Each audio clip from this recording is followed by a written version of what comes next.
Threshold literacy, transilience or transition resilience, and the creative reclamation of wild heart wisdom are absolutely essential in these troubled and transformative times. Yet, the overculture, steeped in amnesia, has largely lost the psychosocial, spiritual architecture needed for meaningful, soulful crossings.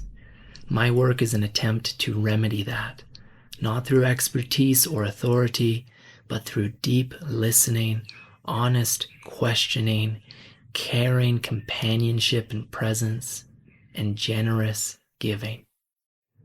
As a threshold counselor with an online practice, I work with wanderers, wanderers, and edgewalkers, offering individual, couples, and group sessions, as well as end-of-life guidance. Thresholds are life's inevitable, pivotal moments where the fertile soil of transformation meets the wild edges of possibility. They signal change, disruption, and opportunity. They invite you into a new pattern of being, essential to your unique becoming and belonging. This summer, I'm embarking on a long overland journey from Guatemala to Canada with my 2 adopted dogs, one of whom was rescued from the streets of Guatemala. And to help fund this journey, I'm offering 25% off all my counseling services until I leave. This discount applies to any counseling package, and you're welcome to begin whenever the time feels right for you, now or later. I'll continue working while traveling, offering support from wherever I am along the way. If you'd like to learn more about the threshold counseling that I offer, you can find more details on my website, linked in the show notes, along with an Instagram post from my Coyote Counsel page, which features client testimonials. I also offer free insight calls, risk-free opportunities where we can connect, explore what's stirring in you during this pivotal moment in your life, and sense whether it feels right to walk together through this threshold of transformation. So if you're curious at all, reach out and let's schedule a free insight call. I look forward to meeting you. I also want to invite you to follow Wild Heart Revival on your favorite podcast platform and consider joining us on YouTube as well to experience the visual side of the project. Your likes, shares, ratings, and thoughtful comments mean so much and truly support this humble project's organic growth. So thank you for your care and your effort in spreading the word. One last thing to mention here at the beginning, I invite you to check out my Substack, Hearthwoven, which will become increasingly intertwined with this project through bonus content, extended conversations, and community offerings. For now, you'll find a few reflective writings and some poems already up there. And this week, I'll be sharing an hour-long exploration around the theme of dancing with darkness, a rich conversation with my friend Samuel Adams, recorded during a virtual event that I hosted by that same name, Dancing with Darkness. Sam has been a guest on the podcast before. You can check out our conversation through episode 28. And this exchange that's going to be published to Hearthwoven this week really is a continuation of that thread in many ways. Everything is currently free through Hearthwoven, and there is a strong likelihood that a modest paywall will be implemented in the future. So join us at the budding of this new community space, and I look forward to seeing you there. Now, let's move toward today's conversation.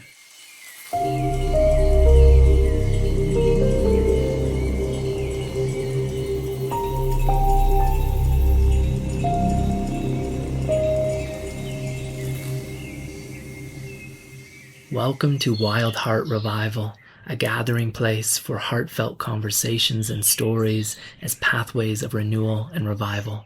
I'm your host, Te Tayari, and today's guest is Finnegan Tui. Finnegan joins us for a soulful exploration of music as a practice of presence, myth, and remembering, beginning with a reflection on what it means to be a wild creature in a wired world and how that tension shapes his creative process.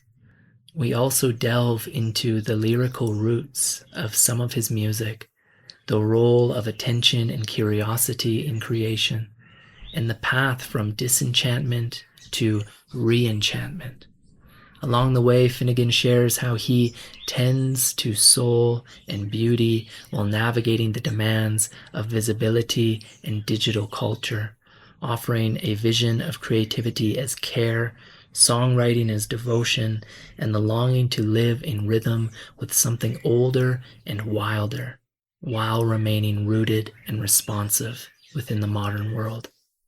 Finnegan Tui is a New Zealand-born, London-based singer-songwriter and producer whose music fuses the raw intimacy of folk with the expansive textures of cinematic electronica. Raised in a nomadic, festival-hopping family, Tui's early exposure to diverse musical traditions laid the foundation for his eclectic sound. His debut EP, Zephyr, in 2022, garnered critical acclaim, with Wonderland magazine describing it as a stellar example of modern-day ballads, and BBC noting its blend reminiscent of Bon Iver and Nick Drake. Finnegan has amassed over 5 million streams and 2.5 million views on YouTube. His live performances have included supporting acts like Fink, RYX, and Cosmo Sheldrake, as well as headlining shows in Berlin, Paris, and a sold-out performance at London's Omera. Beyond music, Finnegan is passionate about visual storytelling, exemplified by the cinematic universe accompanying Zephyr. His work continues to explore themes of duality, nature, and the human experience, resonating with audiences worldwide. Now, let's slow down, soften, and listen deeply for the call of the Old One together with our curiously creative and madly musical guest for today, Finnegan Tui. Yeah, this will be better, man. Thank you. Appreciate it. It's unfortunate because the backdrop was so gorgeous, you know? Yeah, but audio first for sure. So yeah, that's totally fine. Well, maybe we can kind of backtrack to what you were saying there, because I think that's such a wonderful spot to anchor into and move forward from, which is you were speaking to this dichotomy of being and having a wildness within and being living within an animal body, but then also being tamed by civilization, and this kind of contrast and how to weave that into sound and music and whatnot. So I'd love for you to just pick that back up and we can see where that goes. Yeah, I've always found myself fascinated with duality, I guess, two opposing things that are part of one whole that seem to be like the opposites, paradoxes, but are kind of strange reflections of each other. And in the musical context, I'm trying to explore that with synthesis and sound design and electronic intricacy, which is really exciting for my mind and the intellect and that part of everything. And then songwriting and the human voice and bringing people together and singing, all of these things representing the animal. Mm-hmm. But yeah, I think that seems to have become the central theme in all of the music, is that challenge of being those two things at once. Mm-hmm. Well, the first song I ever heard of yours is it called Old One? Mm-hmm. Yeah, and you speak to that so potently in that song. I wonder if would it feel right to just like recite a few lines of that just to give us like a flavor? And I'd be curious to dive into that particular track and those lyrics, because sure. You know, it gave me total shivers, man, and it was paired with a video that you had filmed and posted on Instagram too, and it was Yeah, so that's by Spike, who's with me now in the bus. okay, okay, cool. Yeah, that was him. Yeah. Yeah, well, I'm happy to do that. That song was written when I returned to London after spending some time alone in the wild, and I Mm, got back, and I had been back living. I felt so amazing for a long time after my time in the wild, and as I mm, was kind of feeling um, feeling that fade away a bit, feeling that kind of euphoria and sense of wonder and fade away in my little tiny flat in London, that song appeared, and I just said what I felt, which was, "Make me a melody, old one. Make me sure. Remind me I'm the animal who dances for the dawn. I think we're fading, old one, lost indoors. We give our lives to glowing lights. It's lonely like you warned. So I'll be leaving, old one. I can't stay. Are there others who hear thunder rolling in and run out in the rain?" And that was mhm, the first verse, which was just the easiest way to put it. And I guess the rest of the verses are just getting increasingly frustrated and disenchanted and lost. And at the end of the song, questioning, is it me? Am I the enemy, old one, the fallen child? I abandoned the animal. I'm a stranger in the wild. Like, really, at that point. And then finally trying to have the old one reply, which is something I thought of not doing. I spent a mhm, long time thinking that might be not the right thing. mm. But in the end, we decided to go for it and have the old one actually respond. And how did you I love that there was this kind of, pull to either direction, whether to respond from the old one's perspective or not, and I wonder how you tapped into that and made it feel resonant enough, real enough, honest Yeah. enough. Yeah. It's funny because I think, songwriting is like, yeah, being honest is always the most exciting thing, even if it's the most difficult. That's the thing that seems to connect with people. Like, Mhm. I actually heard John Mayer once say that, he had done many attempts where he had tried to, let's say, capture some huge idea. He said, I want to capture the beauty of the universe in this song. Mm, Some crazy, I want to capture, and that falls short every time. That's totally ineffable. That's something that you can't articulate. However, you can articulate maybe just what it feels like to look at rain going down a windscreen. Just mhm, this tiny image as you're driving along, thinking about the fact that you're growing up and you'll never live the moments that, something really specific, one little snapshot. And if you get that snapshot right, then the whole universe exists within that. Like, you're not a drop in the ocean, you're the ocean in a drop. And that is really relevant to songwriting, I think. So I mhm, felt the same with this. It was like, okay, I can't actually like speak on behalf of the old one. So I just ended up speaking to, there's an elder, Mac McCarthy, who lives in yes. Empcombe. Yeah. Yeah. Yeah, I know of And him. yeah, Mac. And my he knows my mum because they work together quite a lot. My mum has an amazing course called The Old Way, where she teaches people to live with the land and harvest and hunt and fish and forage and build shelter and make fire. And Mac sometimes comes and speaks on the course that my mum runs. So anyway, through that connection, I reached out to Mac, the only kind of elder that I know and have some, relation to. And I went to see him and I sung him the song as it was. And I just asked him we just chatted about it, to be honest. Hmm. And we just spoke through it. And he was a real living old one in my life. So Yeah. I didn't really have to speak from this fictional place of, oh, what would this spirit say? What would nature say if it spoke? It's like, no, I actually know an elder who I think is endlessly wise and amazing. So I can just ask them. Mm, Um, and I didn't end up like writing down the words that he said necessarily. I think I just wrote down the kind of the way that I just wrote down the kind of result of our conversation. mhm, And yeah. weirdly enough, I just told him I think I told him what I wanted to say, and he just gave me permission to say that. He was like, no, that's a completely valid thing to say. You can you can do that. And that was a really reassuring moment. It was Yeah. also in the context of like conversations with a music business team. You know, I really wanted to just check that it was all coming from the right place.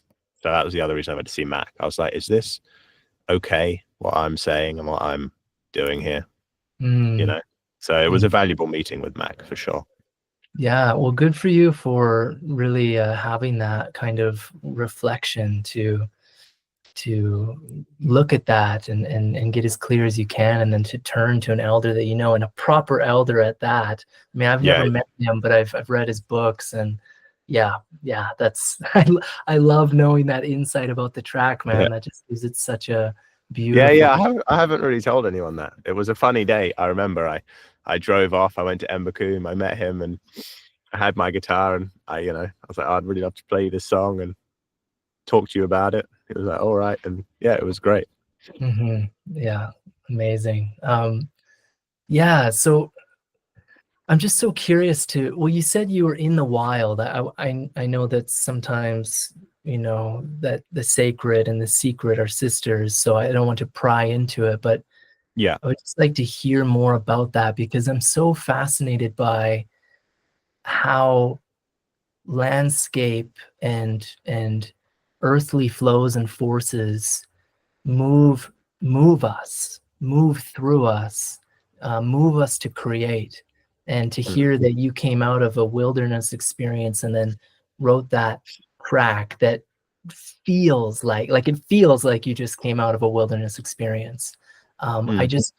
I'm so fascinated by what happened there. Where were you?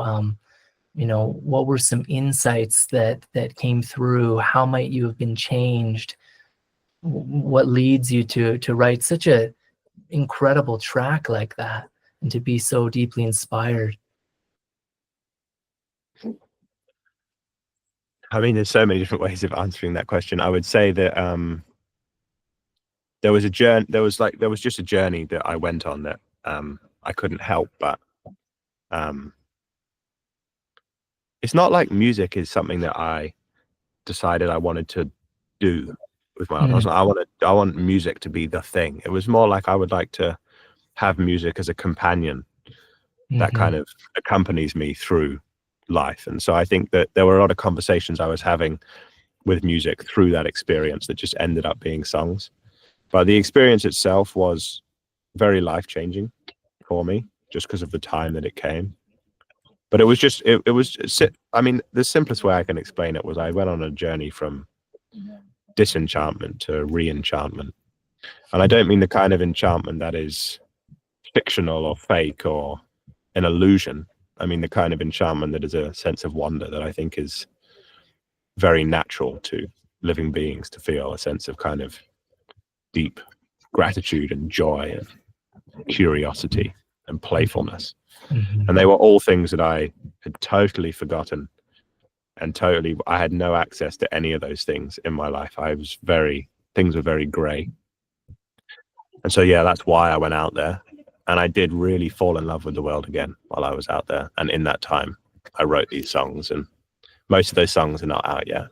But yeah, that's when I wrote the project, and it was a really a beautiful time. And I think I'm going to have to do that at least once every year and a half, 2 years, because I kind of thought when I came out of there, you know, I was just so alive for so long, and I thought it would be like that forever. I was like, I've cracked it. I was like, I've totally cracked it. I've sorted it. I've solved everything.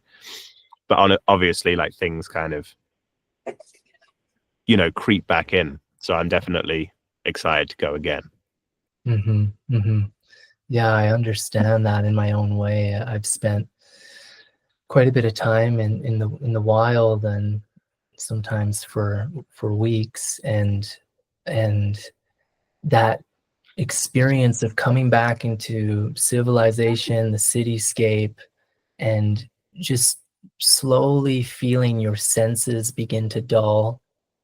And this, yeah, enchantment is such a good word. The disenchantment starts to creep in, the rigidity, the narrow perception, um, it's really sad and Mm, for me full of grief.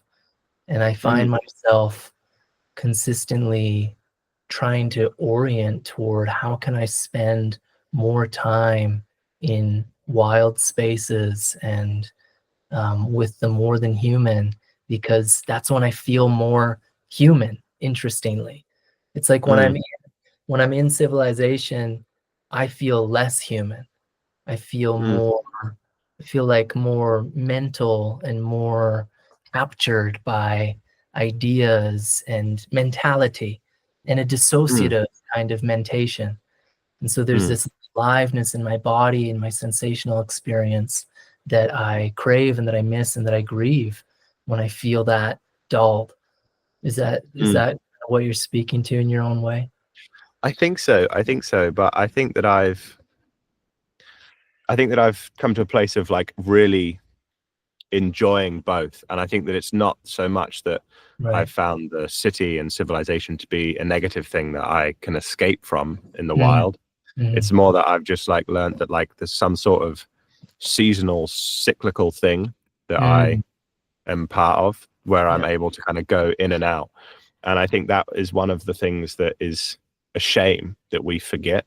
You know, I think there's so many reminders on a kind of subconscious level, on a felt experience level, when you're actually living in nature, is the amount of reminders that things change everywhere. You know, like you can't help in the winter but know that the leaves will come back in Mm, spring, or that the flower buds will appear, and you know, in the summer you have this awareness that it will turn to winter, and all of these things you see around you.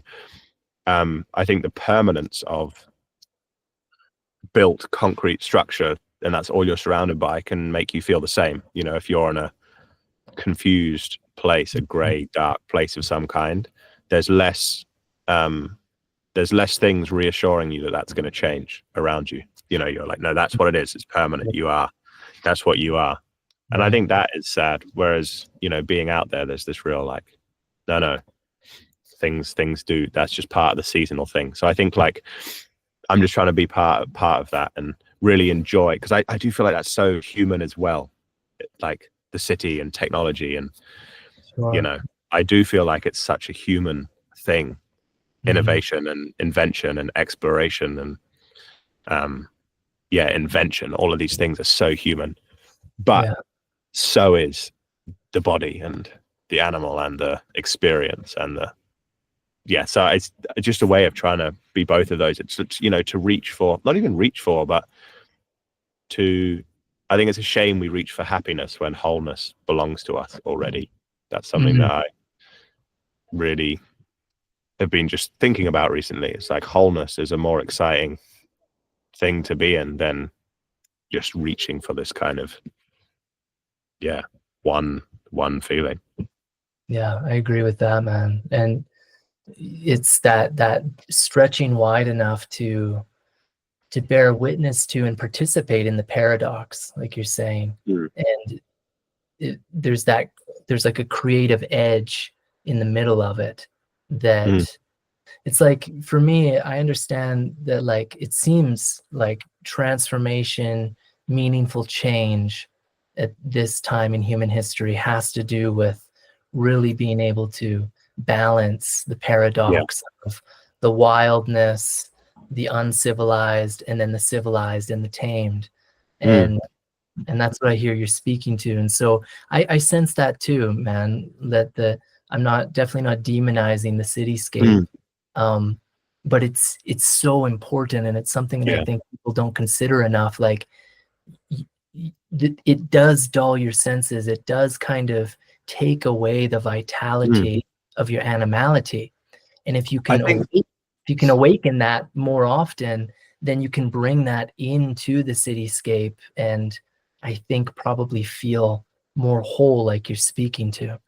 But I go ahead. think that actually what's quite interesting is like, even in the way that I articulated the answer to that question before, it was a confusing answer because, you know, I said, oh, but the city's great, but also like it doesn't allow you to like be aware of these cycles, you know, like, and then it was a complete paradox. It was like, okay, yeah, but I Yeah. love the city, but I need to spend time in it. It's like everything's very paradoxical about these conversations. It's like, oh, we're forgetting the mud and the dark and the body, and it's like, oh yeah, but we're forgetting that and we're talking about it with our mind. It's everything's this strange paradox. And I think that, like, because I'm just this young dude I definitely don't have any answers, and like all that I'm really enjoying is exploring those questions, like in the music and stuff. And so that song that you mentioned, Old One, like all of these are just these questions, because at that time writing that song, I was desperate, and I meant it. I was like, I am not alive. I am not. I am like this kind of, I this bit of a tangent, but I did something called the School of Myth with Martin Shaw. Yeah. And I've thought a lot about mythology and fairy tales and stories, and every age has a myth. And I heard Yeah. someone say that the myth of, not actually our time right now, we're past this, but like if you remember like the kind of 2010s, like the zombie was like this modern day myth. Like Right. everything, zombies were everywhere in Right. games and films. And so what was that? What was the zombie all about? It's like, okay, it's this kind of living, it's like undead thing, this kind of like infinitely hungry, like, I think Hmm. that's what I was feeling in that moment. I was like, okay, yeah, I'm like this fucking empty thing. I'm like this empty zombie kind of creature. So in that moment, yeah, I did feel that. And that's where Old One came from, that feeling. But also, I've loved studying at university in London, and I've loved creating electronic music, and I've loved all these things as well. So I'm definitely really curious about the intersection of these two worlds, and like how they can be embraced, both of them, because we are both. That's the fundamental thing that I find interesting, is that we are both of these things. And so often I'm in groups that deny one or the other, and it's like, like there must be more of a way of yeah, playing with both of these, because they're both so human. Yeah. Yeah. And maybe we're even more than a binary, right? And I know you probably, Yeah, absolutely. right? Yeah. Like we're actually like a multiverse, Mm. or we're kind of like what is that?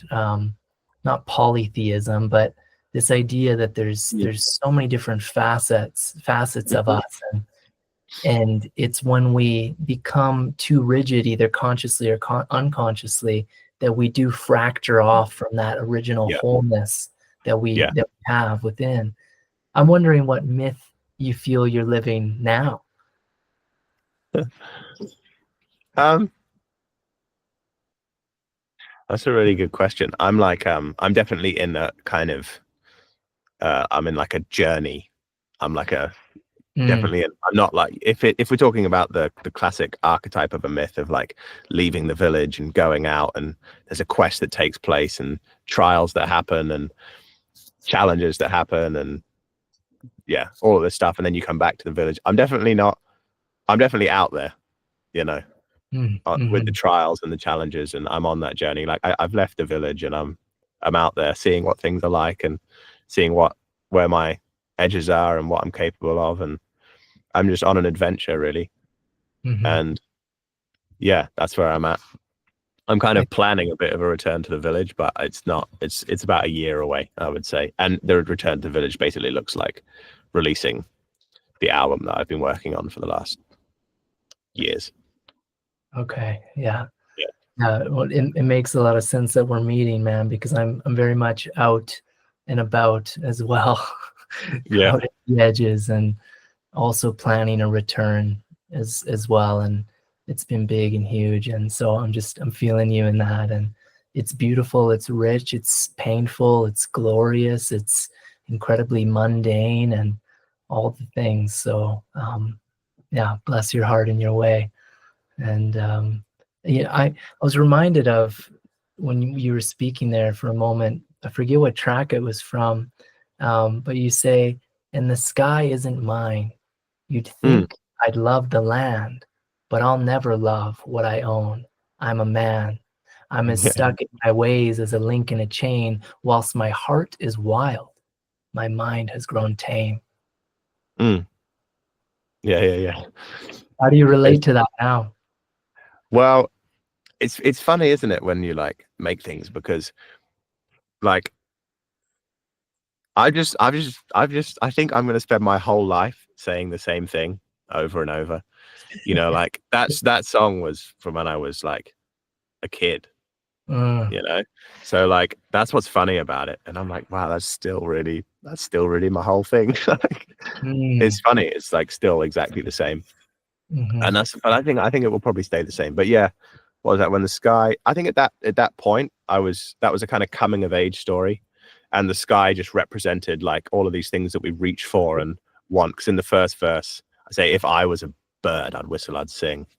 But I am a boy made of bones and not wings. Yet someday I'm sure I'll fly, and then only then will I know the sky. It was like that was like that story's in three parts. It's like a boy, and then a young man, and then an old man. Each of those three verses. And so the boy is saying, I'm gonna fly one day. I'm gonna be in the sky. Like I'm gonna be something that I'm not now. You know, think of the kid dreaming of like being something. And that was that first verse. And then the second verse is that kind of coming of age question. Oh, wait a minute. The sky isn't mine. Maybe I can't become a bird. You know, I mm, can't do what I thought I could do as a kid. I can't actually fly. You know, a lot of kids think they can actually fly. I did as a kid. I was like, I think I could like actually, you know, the sky isn't mine. It's not mine, the sky. You'd think I'd love the land. You'd think that I'd love what I have, this life that this miracle of consciousness and this place and, you know, this amazing circumstance I've been born into, all of this great things I should be grateful for. You'd think I'd love the land, but I'll never love what I own. I'm a man. That was just like the nature of, you know, of people to just want more and take mm, more and have more. And yeah, I'm stuck in my ways as a link in a chain. That's just, yeah, that kind of says what it says on the tin. And whilst my heart is wild, my mind is grown tame. And that was just the feeling of at that age. That was like a chronological in that story. Okay, now another teenager, this young man, it's like, okay, there's still that wild boy in there, mhm, but the mind is grown tame. The mind is grown tame and is afraid. And like this person is literally domesticated themselves. And then in between each of those verses, she calls me home. She calls me home. You know, one day I might go. And then the last verse, I say, I don't even remember. Yeah, now your mind has grown and you're no longer young. You still dream of the sky, but forget where you're from.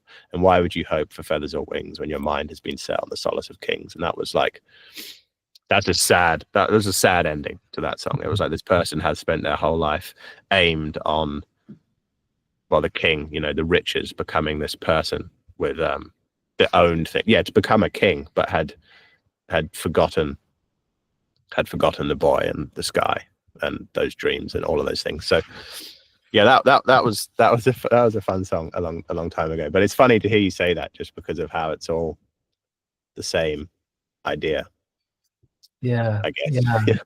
Yeah, it is, but it's, it doesn't go away, right? I mean, this boy that you're speaking to in that track with the Mm. wild heart, that he'll hopefully always be here with you, Yeah. with us, and even through the developmental stages of taking on a bigger role, more responsibilities, becoming a man, and eventually, hopefully, an Mm. elder. Mm. There's still this thread that gets carried forward from childhood. And do you? I'm just curious about if you tend to that naturally or on purpose. Is that part of your orientation toward wilderness experiences? How do you maintain that wild heart you're speaking to? Well,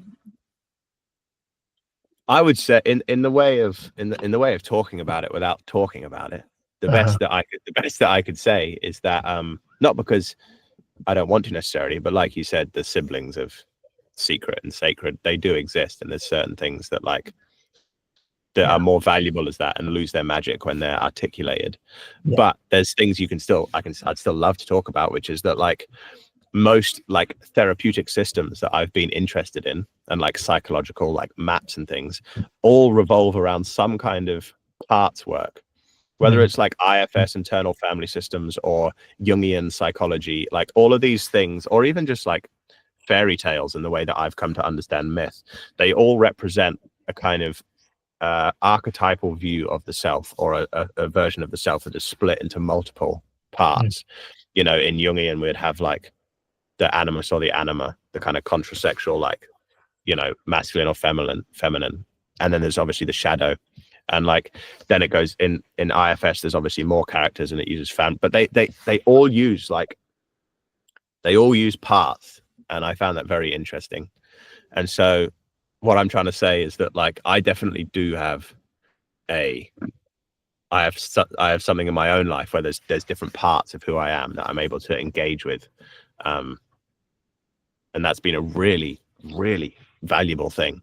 And a lot of the songs that might sound like they're about a relationship or might partly be about a romantic relationship are actually often a song addressed to one of these parts of myself or another one. Or so that's a big part of everything, is definitely like, and that for me is just mirrored in, that's just something I've learned from spending a lot of time in nature, is just the kind of multifaceted, like you said, we are an ecosystem, and we're part of an ecosystem. So I've enjoyed learning about the ecosystem I'm made up of, and one of those characters would be this boy that we spoke about in that song.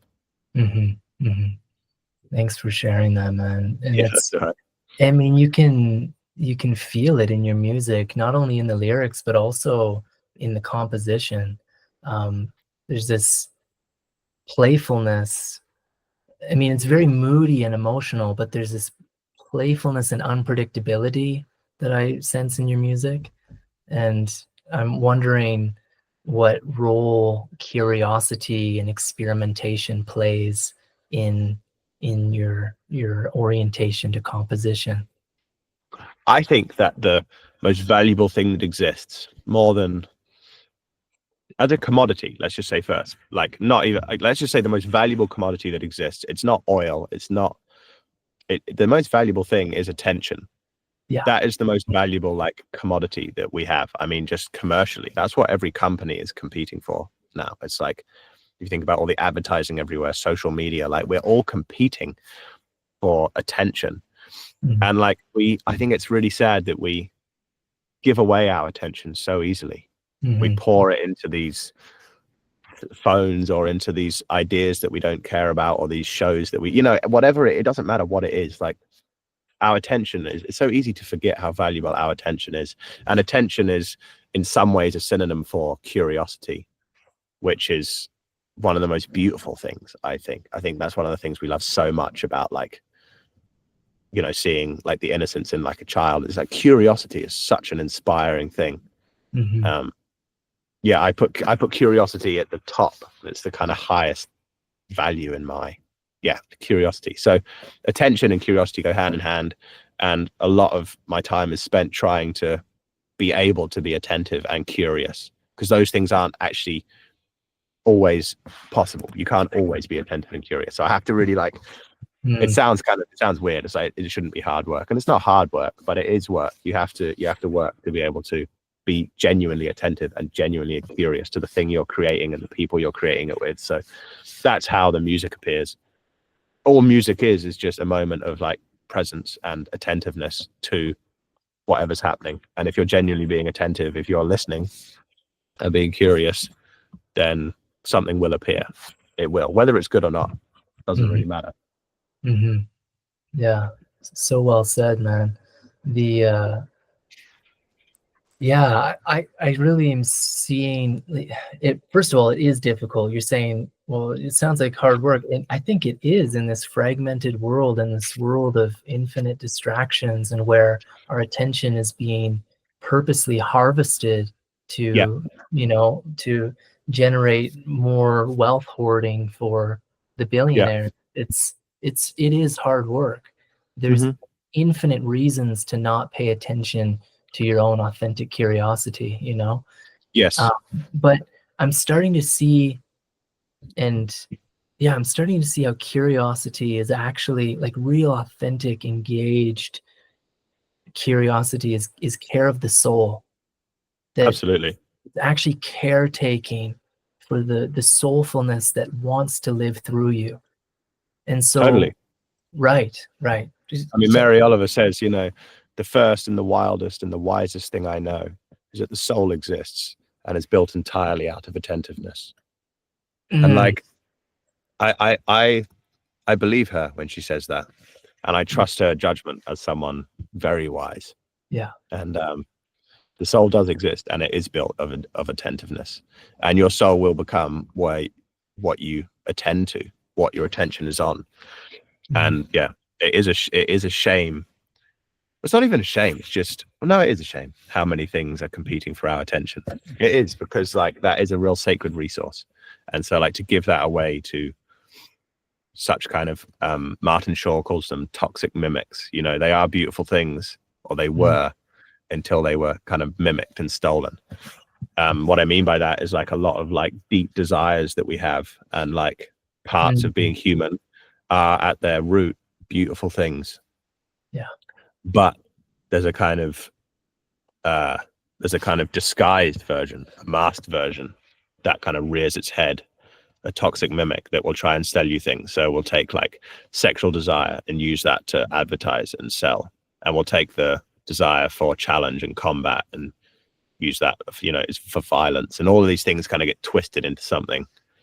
And it's a shame, because then we deny those parts of ourselves, because we've been taught that they're bad things. But they're totally not bad things if they're kind of learned about properly. Yeah, fully agree with that. So how do you're consistently making incredible content, by the way. Like your Instagram page with all the videos and the edits on them with the music, it's just it's really well done, man. But how do you balance this? Because here you are on a platform drawing in attention of others in order to extract, you know, something from them. But you also have this deeper soul understanding. Just how do you approach that? Yeah, well, it's interesting, because like it's so funny how you can look. I don't even know how to articulate this, but I think a lot of the time people will look at like where something is, and they will say that thing is. They'll kind of blame the like. You say, these people are like doing this bad thing. It's like, well, that grew out of a good thing, quite possibly. So a lot of the time. That's not really answering your question. To answer your question is like, there's a good version and a weird version of that. And just like all of these people competing for attention, they're not all competing out of a desire to build an empire. You know, not everyone is like extracting this sacred resource from everyone to kind of like mine the mines and like put on a scary hat and like cast an evil spell on the world. You know what I mean? Like there's and I think that, like, for example, flowers compete for the attention of a bee. And birds compete. Like all of nature is doing this. I don't think that the fundamental desire to do that is a bad thing. I think life wants to live itself. It wants to share. It wants to, you know, all flourishing is mutual. You know, like these things want to do this. And I think that like I want to share this music like a flower that is like trying to show pollen to the bees. It's like, you know, I this is this thing that I found and I want to show it to you. You know, and even more than that, I want to share it with you in a room, you know, in a live show where we can really feel something. We can really remind each other that life is a beautiful thing and community is a beautiful thing, and people, you know, that can really take place as a kind of ceremony with music as the thing that is bringing us all together. So like, it's not, you know, that's a nice framing to have. It's like, okay, like I have this beautiful thing, I want to share it, and this is the best way of sharing it is social media. Obviously, at the same time, of course it's confusing, and it's that same paradox we're speaking to. Like it's a complex conversation, this one we're having from start to end, because we're right in the middle of like, it would be much easier to come here with it, like not here specifically, but I've thought about this a few times in the context of social media and being an artist and a brand. It's very easy to say I'm for this and I'm against this. For lots of reasons, that's easy. You know, people can take sound bites of you say of things, and like it's easier for people to identify with and get behind. But at the moment, I'm making the mistake, maybe commercially, but I've decided to just be honest, and it's like I am in the middle, and I do love both. So that's what I'm coming to today with is just the honesty of that, that I do love both, and I do enjoy the internet, and I do also hate the internet. So it's like that's just the truth of it. But what I would say is like, that's me enjoying it. okay, there's flower, there's these bees, and it's pollen, and it's all lovely, and it's beautiful, and it's great. And a lot of the best things that have ever happened in my life have been because of the internet, being able to meet people and go places and share music. You know, I have been able to go on tour, and all of these things is because of that. So, wow. At the same time, there's also been times where I cannot get off it. And I think it's kind of funny that, like, I think back to the time when like doctors prescribed cigarettes as medicine. That happened. It's easy to forget that. It's like, you know, and that happens a lot with a lot of things. Like cigarettes were healthy. That's what they were for a long time. It's quite a recent thing that like we've gone, oh, wait a minute, cigarettes actually might not be amazing for you.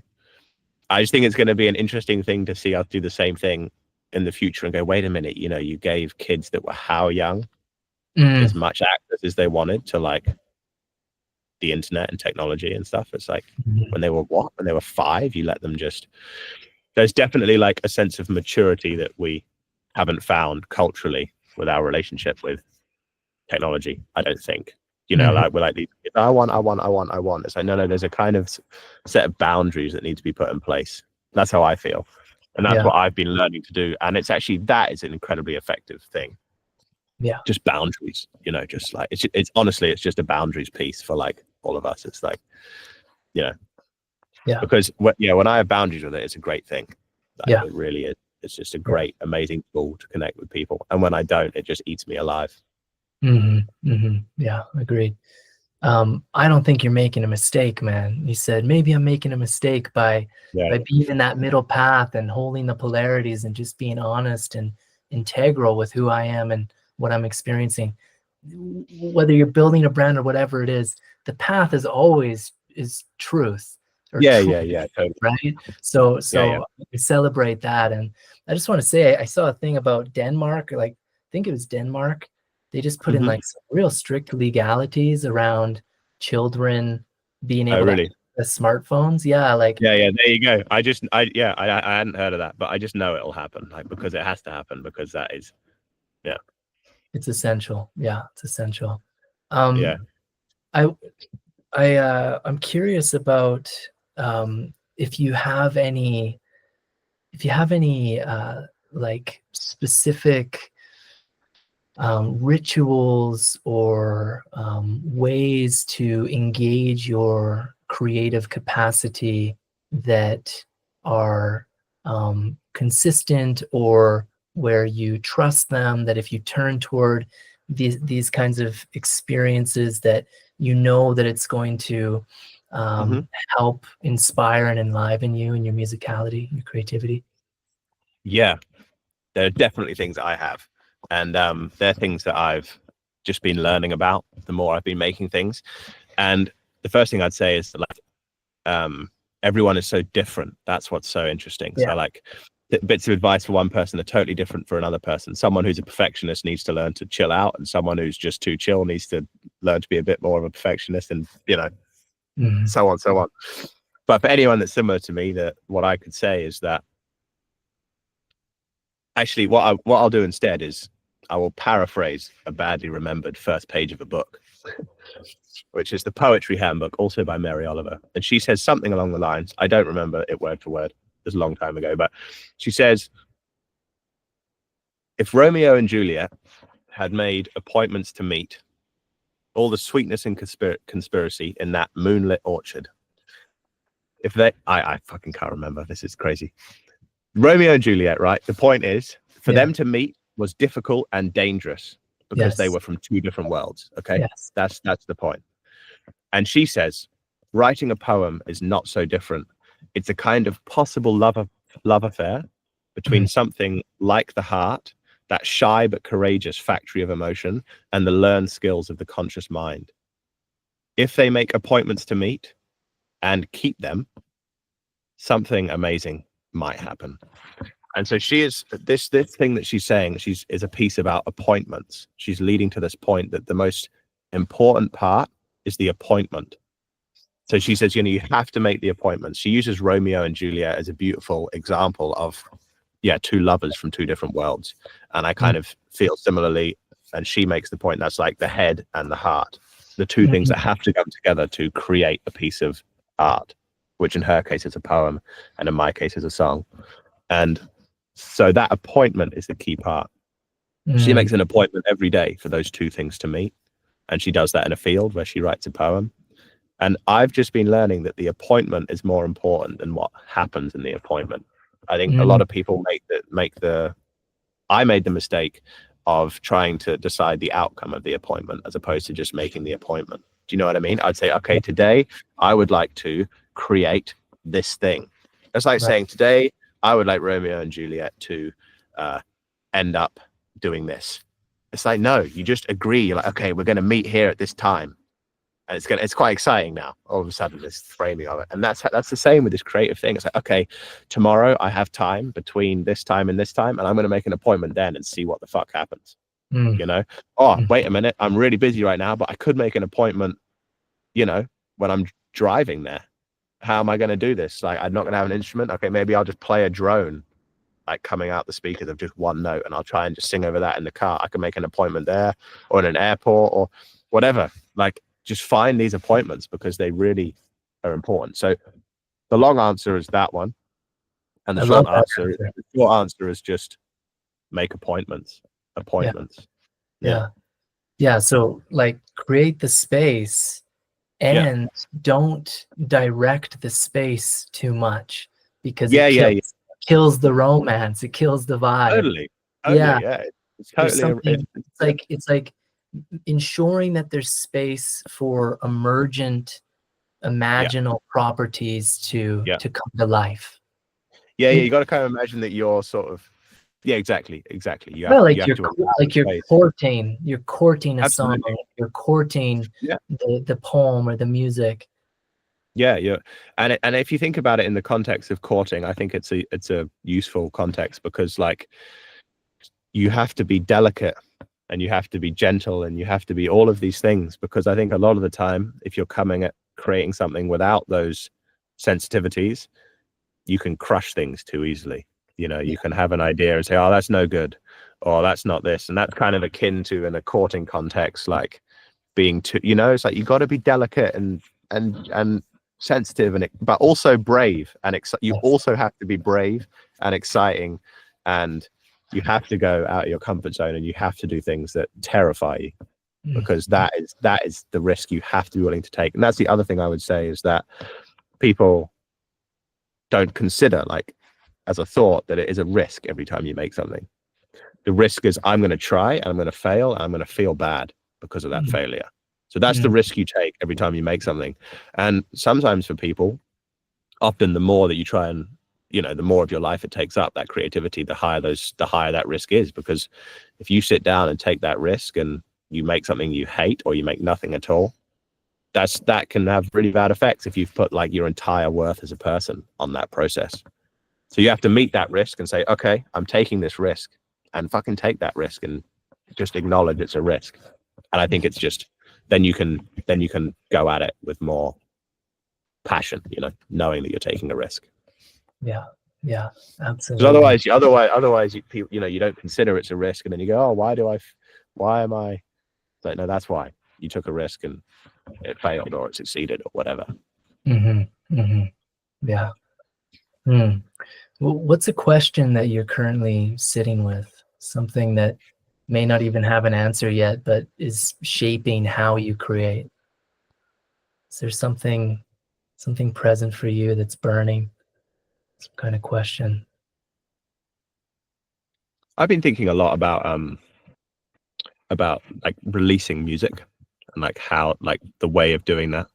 I've been thinking a lot about consistency versus quality, and I've been thinking a lot about that. I think that's been on my mind a lot. I have a lot of things to try and share, and I've just been thinking about the way of doing that. You know, you feel like a hesitancy of some kind? Not really a hesitancy, just a kind of, I'm taking quite a long time, and there's people in my team that tell me that I shouldn't, and I'm thinking a lot about whether they're right or wrong. you know, Mm-hmm. because I have to really listen to all of the things that everyone's, because I trust everyone that's like in my Right. crew. So Right. I really listen. I'm like, okay, am I taking too long? Or no, this is the right thing to do. So that's what I'm currently just thinking about. I'm like, okay, you know, I am spending a long time on this album. Um, Mm-hmm. so yeah, that's what I'm thinking about right now. Yeah, and just like mapping that all out. You know, I'm traveling a lot and trying to finish a lot of stuff with a lot of different people. So it's just a lot going on. Mm-hmm. Um, but it's good. I'm very excited. I had a bit of a breakthrough the other day of just a way of dividing the musical projects. I've spent a lot of time trying to get everything into one project. Like all of my, put it this way, like I love really raw, fucked up, acoustic, muddy, dirty, intimate recordings, okay, of just an Yeah. acoustic guitar and a voice. I Yeah. also love hyper cinematic, hyper advanced electronic music. And I've been like, okay. And then I also love like all sorts of genres, and I try and get them all into a song or a project. And I Mm. think sometimes that's meant that like things have been a bit Mm. nothing. They're not raw, and they're not either of those things. They're just kind of this Mm. weird, muddy middle nothing. So I think I've just found a way that I'm really excited to unleash to like really separate them. And I'm really looking forward to that. I've got like these, I thought I had one project, and there's now three, and they're all tackling these different, like we talked about, the different parts of who we are Yeah, as I was people. just gonna say you're bringing the parts work into the music too, and Yeah, big time, big time. yeah, yeah, yeah, Yeah. really cool, that thematic thread that's so alive for you. Well, that's exciting, man, and I'm glad that you reached that threshold and were able to have the discernment to slice that shit up and, you know, separate them in a good way. I know you need to get going soon, so I just have one more question for you. Mm-hmm. And I'm wondering what's on the horizon for you, Mm. musically or not. Like what's gestating quietly in the background? Obviously, this album you've been working on. Yeah. Is there anything else that's slowly coming to life? Yeah. Yeah, there's loads of things. I there's this album which I haven't really like announced yet, but I think people know it's kind of bubbling up. It came from that first trip into the wild. It's two parts. There's a part going into darkness and into that time, and there's a part coming out of that, you know, journeying into the wild and coming back out. So that project I'm really excited about. But I'm also really excited about starting to bring in some of these other parts as well. Some of these other kind of Mm, things. I've been doing a lot of experiments with Spike, who does everything on the visual side. And like we'll go out somewhere, and you know, I'll sit under some tree at whatever at the after the sun's gone down, maybe it's blue hour, and he says, just play. I'm like, oh, I haven't got anything. He's like, well, just play something. mm, And so I play something.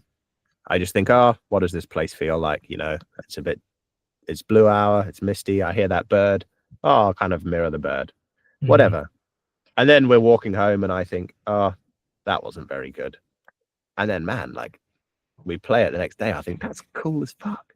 You know, mm, I've really mm, learned a lot. It's been this kind of like, I've had this kind of quiet rebellion against perfection going on, and all these videos that Tom and I have been doing, you know, like we like, yeah, it's really fun. So there's a project I'm trying to put together a lot of the experiments that I've been doing with Spike on Instagram into mm, like an actual project. And then the last one is I'm planning another mission into the wild that's quite scary and quite challenging, and I'm really looking forward to that.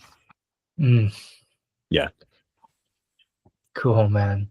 Well, I look forward to tracking your projects and whatever else is going on that you share on social media. It's exciting for me just because I feel your heart, man. I feel your care, and your creative expression is inspiring to me. So thank you so much for meeting with me in this way and sharing some incredible insights and some background to some of your songs and whatnot. And It's just been a pleasure, and I appreciate it a lot. Thank you, man. I really appreciate that. Yeah. Thanks for having me. It's been lovely talking to you. Mm-hmm. And yeah, I'll see you around. See you around. Yeah.